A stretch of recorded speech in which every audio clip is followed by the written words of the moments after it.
Dr. Jenine here. I'd like to welcome you once again. We're going to be talking about authenticity and being the authentic you in your life. After all, we're talking about manifesting and considering into what you desire and what you want to manifest into your life.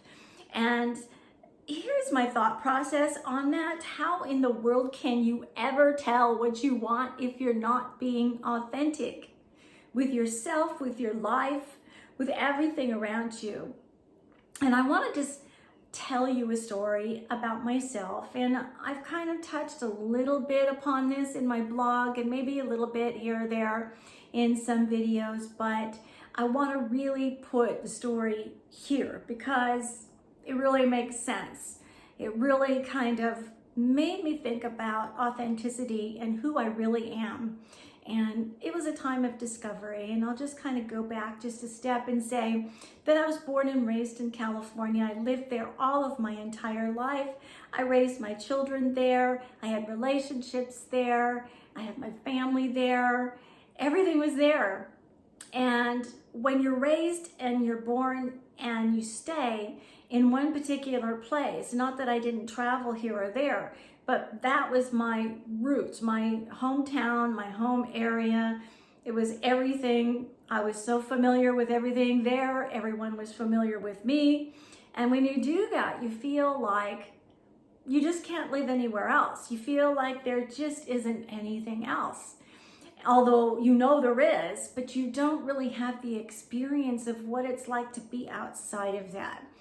And, during my time of doing weddings, I traveled a lot around California. Prior to that, I did some traveling when I had the Lilac Center for Healing and Enlightenment, in Fairfield. I did some traveling into other parts of the country, other states. And when I was younger, we used to go on vacations and travel to different areas of the country, mostly on the West Coast. But, it's not the same as living somewhere else. It's not the same as actually going somewhere else.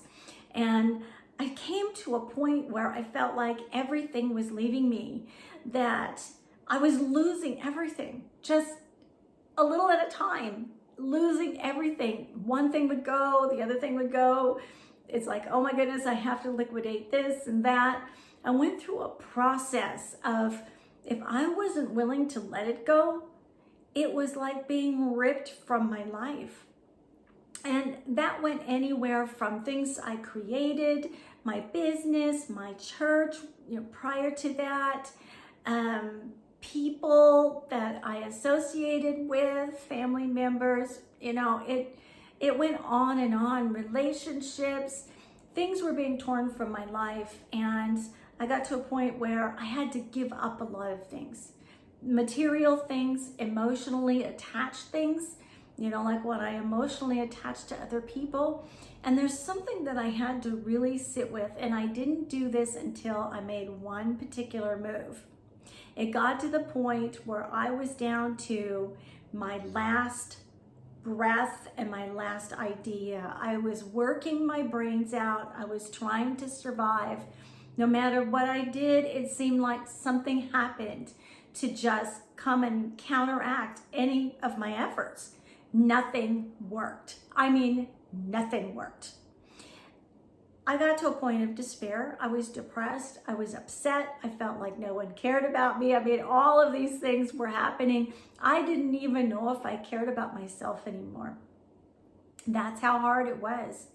And I was down from everything that had been built in my life to a little apartment, and I was losing that. And I came to a point where I was selling off all of the things that I owned. I was putting whatever, were treasured to me into a space to store it. And that was pretty much that. For the very first time in my entire life, I had no home that I could call my own.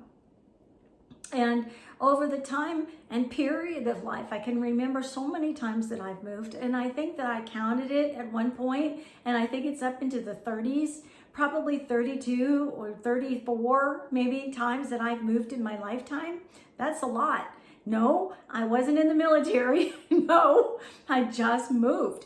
Things happened and I moved, and it depended on other people, and it depended on my children, and it depended on taking care of my family, and a lot of hills and valleys and ups and downs. And yes, I moved a lot just within the space that I lived in. But here I was living in a motel room. I had absolutely nothing. I was living and I was working and I was okay, but there was a part of me that was not okay. And the only thing that I could find that would accept me to do in order to create a living was taking care of an elderly woman. And I was still taking care of someone. I was getting paid for it. I was living, but I was taking care of someone. And I thought about this very, very deeply one night when I was just sitting in that motel room, and there was a great big picture of an open door. And it was right next to the bed. And I was sitting in the motel room and I was thinking, what do I do? Where do I go? This just really stinks. I don't know if I can even uphold this. And what's the next step? Do I live in my car out on the street? Do I go to a shelter? What is happening in my life? No matter how much I made life spin, it was going in the opposite direction. It wasn't working. It just was not. So I thought, what is it that I need to do? I felt like I was in this enormous captivity, like a vacuum had hit me.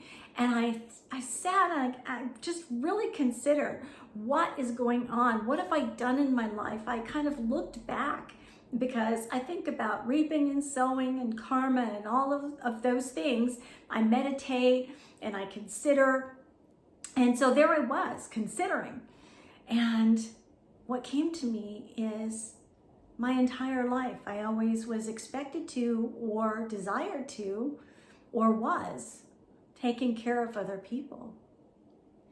And even though I took care of myself per se, I really never had an opportunity, not for a real long time, to be alone with myself, to take care of myself, to be a part of myself, to know who I really am.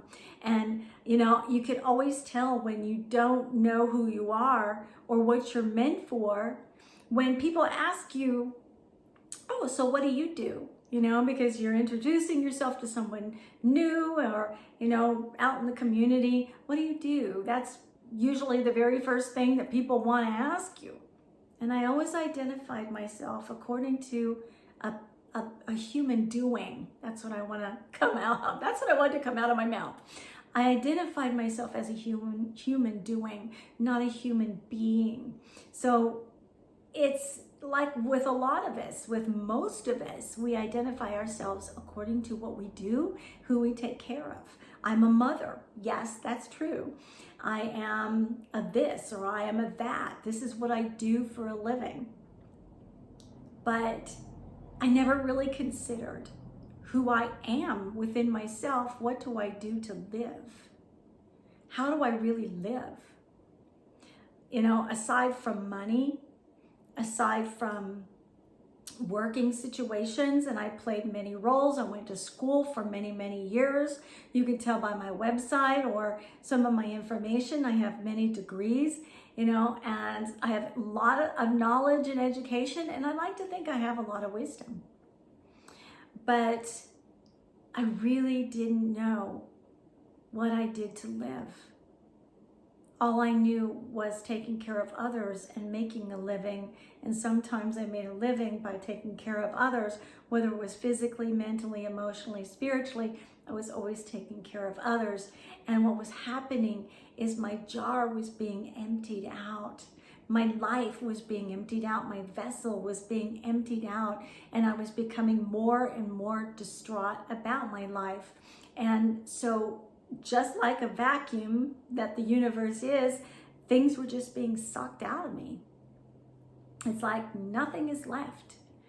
But I have to say this, and I have to say it very profoundly. I lost everything to obtain everything. And I'm not saying that I'm totally there yet. I'm saying this is my process.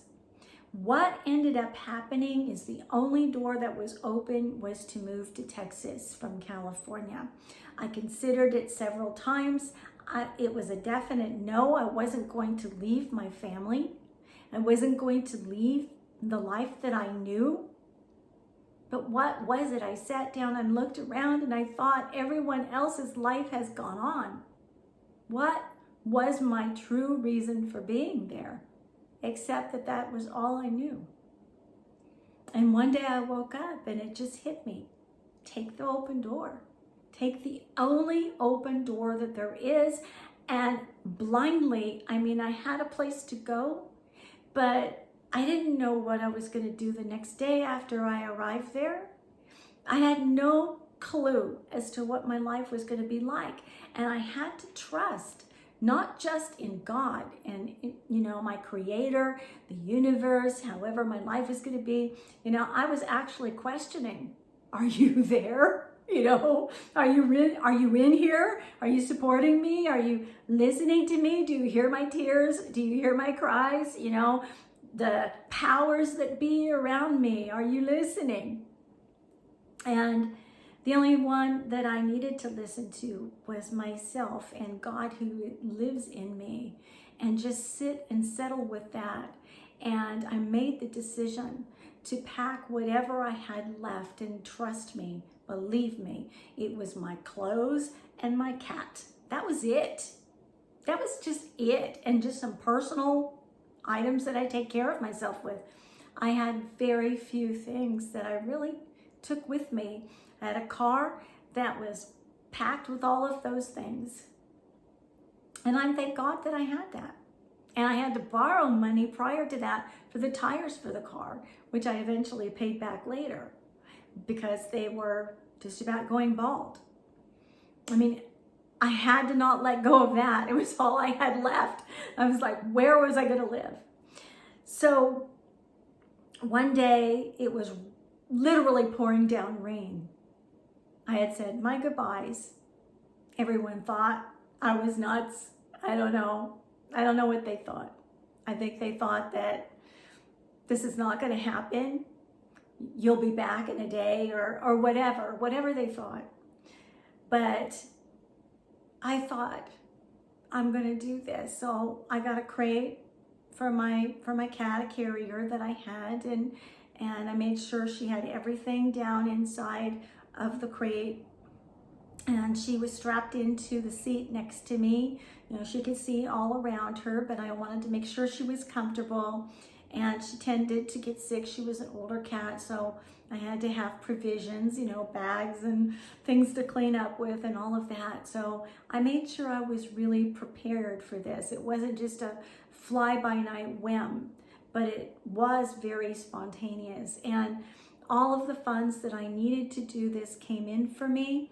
I could have used it to try to buy me some more time, but that wasn't an option at this point. The only option I felt that I had was to make a new step, because you're never going to change your life unless you're willing to change something. One of your habits, one of your routines, one of the things in your life, or life will just stay the same. And life was not changing, no matter what. It wasn't changing. So there we were. The day that I left, I had coffee with one of my daughters. I climbed into my car.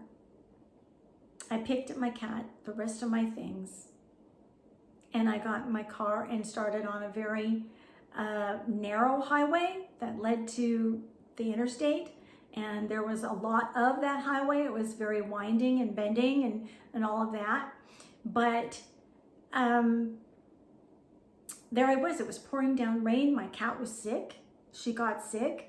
And I had to climb out. I pulled over. There was very little room to even pull over.